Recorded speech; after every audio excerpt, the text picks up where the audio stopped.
গাজীপুরের কালিয়াকৈর উপজেলায় ভয়াবহ অগ্নিকাণ্ডের ঘটনা ঘটেছে। আজ সোমবার সকাল ৮টার দিকে চন্দ্রা পল্লী বিদ্যুৎ এলাকায় দুটি কলোনি বাড়িতে আগুন লেগে প্রায় ৭৫টি টিনশেড ঘর পুড়ে গেছে। ফায়ার সার্ভিস ও স্থানীয় বাসিন্দাদের তথ্য অনুযায়ী বায়েজিদ হোসেনের মালিকানাধীন একটি কলোনির ঘরে শর্ট সার্কিট থেকে আগুনের সূত্রপাত হয়। মুহূর্তের মধ্যেই আগুন পুরো কলোনিতে ছড়িয়ে পড়ে এবং পরবর্তী সময় লাগোয়া মহিউদ্দিন নামের অন্য কলোনিতে আগুন ছড়িয়ে যায়।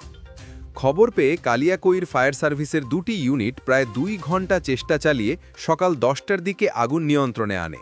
তবে আগুনে দুটি কলোনির অন্তত ৭৫টি ঘর এবং সেখানে বসবাসরত শ্রমিক পরিবারের মূল্যবান মালামাল পুড়ে গেছে। ক্ষয়ক্ষতির পরিমাণ এখনও নির্ধারণ করা সম্ভব হয়নি।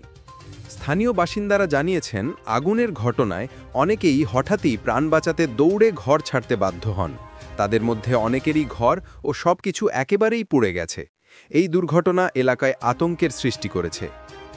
অগ্নিকাণ্ডের খবর পেয়ে কালিয়াকৈর উপজেলা নির্বাহী কর্মকর্তা এইচ.এম. ফখরুল ইসলাম এবং পৌরসভার সচিব জাহিদুল ইসলাম ঘটনাস্থলে পৌঁছে পরিস্থিতি পরিদর্শন করেন এবং ক্ষতিগ্রস্তদের দ্রুত সহায়তার নির্দেশ দেন। ফায়ার সার্ভিসের কর্মকর্তা ইফতেকার রায়হান জানিয়েছেন, আগুনের প্রকৃত কারণ শর্ট সার্কিট হলেও পুরো তদন্ত এখনও চলমান।